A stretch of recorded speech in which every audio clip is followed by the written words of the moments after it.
Welcome back, Sebastian here. So time for my power rankings for the 2023 Las Vegas Grand Prix. So starting with number 20, dropping 2 positions from last race is Zhou Guangyu. Yeah, sorry about my voice. Voice is quite done today. Okay, so for Zhou, pretty uneventful race. So obviously got knocked out in qualifying. Qualifying was quite disappointing, given that his teammate got into Q3. The race, not a whole lot to say. Unfortunately, it was kind of hard to compare his race pace to Bottas. Bottas had a pretty incident-filled race.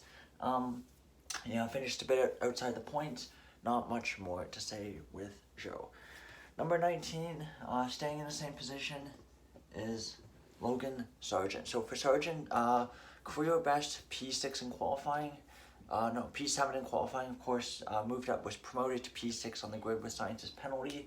Unfortunately, in the race, both Williams dropped back quite a bit. The race pace, the tire wear simply wasn't there to really compete for the points, it seems. The safety cars didn't help as well with the strategy, allowed quite a few of the recovering drivers to really, make the most of those safety cars.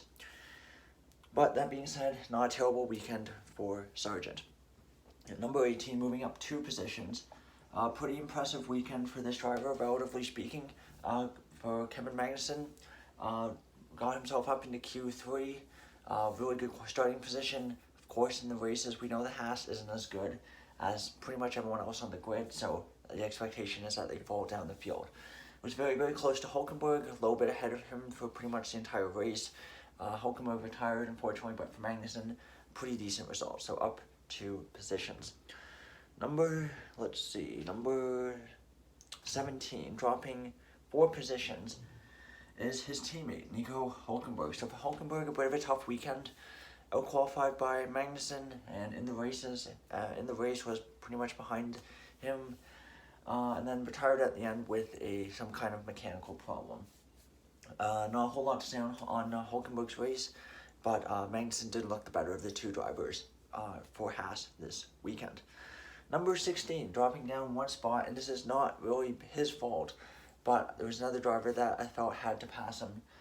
So for number 16 is Valtteri Bottas. So for Bottas, excellent result in qualifying, getting himself up into Q3, got kind of caught up in that turn 1 melee with Alonso, damaged the front wing, probably picked up a bit of other damage as well. And then just for the rest of the race, just kind of drove around to the back, not really involved in a whole lot of action otherwise.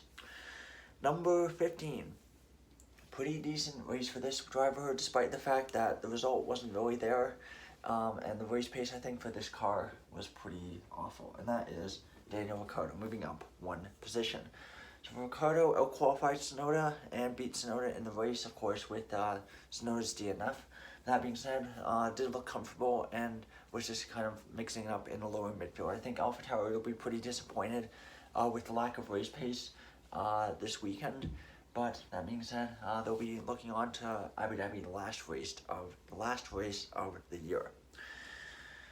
Number 14, dropping 3 positions, is his teammate Yuki Tsunoda. So for Tsunoda, tough weekend, qualified last, of course, with that kind of, I guess, mistake at turn 5 in qualifying, starting from the back of the grid, starting on the soft tires, made up a lot of positions at the start, similar to Stroll. But when that first when the first safety car came out after Norris's crash, opting not to pit, I think, was a big mistake. Right after the safety car came back in, Tsunoda's pace kind of just dropped like a stone. So unfortunately for him, not a great race, and then retiring at the end. Number 13, moving up 4 positions. I think one of the biggest movers this week, I think tied with one other driver, is Sergio Perez. So for Perez, really good result for him, getting on the podium. Unfortunately, another race where he loses a position on the final lap. I think for Perez was a little bit lucky with the safety cars, especially the second one that came out, which allowed him to pit from the lead and only drop back into 2nd place. Decent wheel-to-wheel racing, decent recovery from the first lap collision with Bottas and Alonso, though. So overall, really good result for him and getting back on the podium for the first time in quite a while. Number 12, staying in the same position is George Russell. So for Russell, I think for qualifying he would have been really happy with the result there, starting P3, but the race, I think, looking at all the stuff that happened to his teammate Lewis Hamilton, the fact that Hamilton still finished ahead of him, I think will not be great for Russell. The race pace in the first stint of the race was quite good, and then of course got tangled up with Verstappen. Both cars probably ended up with some damage there, and then of course was given that 5-second penalty that he then had to, he unfortunately didn't serve as pit stop, but was added to his race time at the end, which dropped him down quite a few positions. So, whether or not you agree with the FIA on that, or whether or not it was a justified penalty, I think it was a bit of the defense that he made on Verstappen at turn 12, I think was a little bit too aggressive. He didn't need to push that hard. I think he was better off just letting Verstappen go through, get a good cutback down the strip, and try to retake the position at the end of the strip. But, that's not what happened, so 12th for Russell. Number 11, moving up 3 positions. A really good drive for this driver, and that is Lance Stroll. So for Stroll, was quite fortuitous with the strategy with the 2 safety cars that came out, going from the soft to the hard to the hard. That being said, drove pretty well. Had a very clean race. And beat his teammate Fernando Alonso in the race. Good solid haul of 10 points, which will help a little bit in their fight against McLaren for 4th, but that being said, McLaren's still quite a ways ahead. Number 10, so into the top 10 we go, dropping 3 positions is Pierre Gasly. So excellent result in qualifying. First in the race looked really good, was hanging in there with Russell, was setting, was setting fastest laps occasionally, but for some reason after that first stint of the race, just kept dropping positions, and basically ended up outside of the points, whereas his teammate Ocon basically moved all the way up to 4th place. So a bit of a tough weekend there for Gasly, especially in the race, but overall, I do think Alpine will be happy with how things went. They had really good one-lap pace for Gasly, and in the race, Ocon's pace was very good as well. Number 9, dropping 3 positions. And, for Albon, it's tough. So, I think going after qualifying, I think the expectation was points. He didn't get points. His teammate Sargent didn't get points either. So I think both of them are pretty disappointed. Now, for moving Albon down this many positions, I don't really think it's that much on Albon. It's just there was other drivers who I feel had really good weekends I felt had to move up past him. Number 8, dropping 3 positions, Fernando Alonso. So for Alonso, really tough weekend, really tough result for him. Qualifying, I don't think went as well as he would have liked.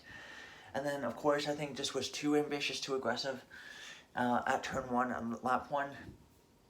And I think that really compromised his race. Otherwise, I think he could have finished in 4th place. Of course, really good recovery drive, really good battling with Sainz, Alonso, with Hamilton, for example. Gets a couple points, I think 4 points in the end, but I think he'll be ruining that mistake on lap 1. And I think it really cost him in the end. Number 7, moving up 2 positions, is Oscar Piastri. So for Piastri, unfortunately his teammate Norris was taken out of the race very early. I'll talk about that a little bit later, but from Piastri, excellent pace to the first and second stint. Of course, had that contact with Hamilton, but still somehow ended up in the top 4 after that second safety car. And then it seems like he got some kind of puncture because he pit with 6 laps to go, which you would never do because you would never be able to make that time up otherwise. So for Piastri, a bit of a tough break there, was able to get back in the points and was able to set the fastest lap of the race.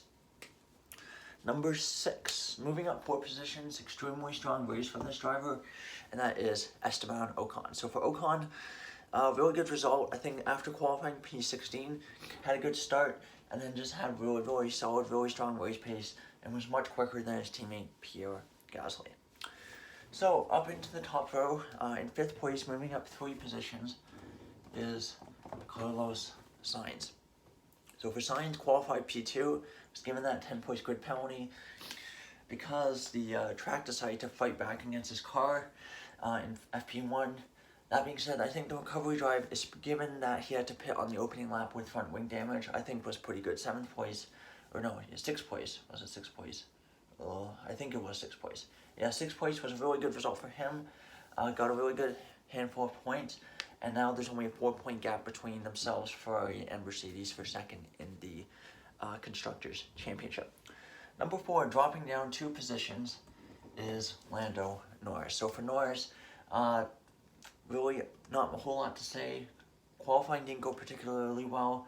Got a decent start, was ahead of his teammate, and then whether it was a mistake or whether it was the car or something, a mechanical issue on the car, I guess we'll find out in the coming days.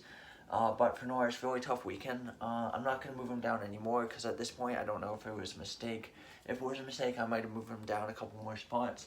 But yeah, tough result for Norris, no points on the board. And Stroll basically, and Stroll and Alonso made ground on them in the Constructors' battle. Number 3, moving up 1 position, is Lewis Hamilton. So really tough qualifying. Lost places on the opening lap. However, the race pace was pretty good. Was able to fight his way through the field. Got up to work with Piastri. Unfortunate contact with both of them. Ended up with a puncture. He was also unlucky in the fact that he basically went an extra lap with the puncture. Had to slow down a lot. Lost a ton of time, which really compromised the end result of his race. But that being said, fought back, overtook a lot of cars, and got himself back into points ahead of his teammate Russell, which is, I think, all things considered, a really good result for him. Number 2, moving up 1 position, probably one of the best drivers of the weekend. The driver of the weekend, arguably, is Charles Leclerc, moving up 1 spot from last race. Actually started the race this time. I was, on the formation lap. I was like, maybe Leclerc, the hydraulics will go again. Maybe, Ferrari will botch the pit stop. It'll be a 12-second stop or something. But no, excellent result for Leclerc. P2, a lot of great battling with Verstappen and Perez. Of course, made that one mistake late on in the race, but was able to make up for it by overtaking Perez.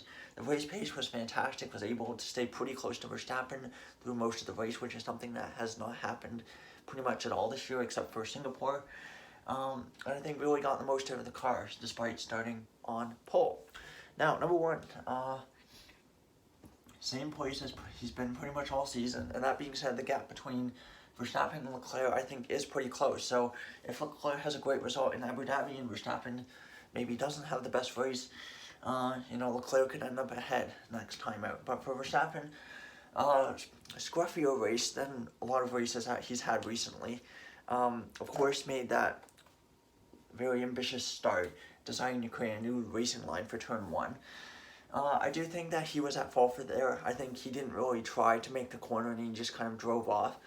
With the cold temperatures, it's understandable that, everyone was kind of struggling. Fernando Alonso, of all drivers, basically spun on his own. Of course, had the contact with Russell. That one, I think, was, pretty close to 50-50, but I do think he was lucky that the damage wasn't too severe. After the second pit stops, he was on a mission, was very, very quick, and was able to get himself out in the lead of the race and win the race at the end. So, there's my power rankings for the inaugural Las Vegas Grand Prix. My nose and my voice is just done. I just want to finish this video. But finally, I'll say, like always, this is not just for the Vegas Grand Prix. This is kind of a cumulative look of the last 2 or 3 races. I know I've received a lot of, complaints about this kind of format. And, I do see quite a few drawbacks with this format. That's something I can think about over the winter. But for now, I'm going to keep it up for this race and, of course, the season finale, Abu Dhabi, in a week's time. So, thank you so much for watching the Power Rankings, and goodbye.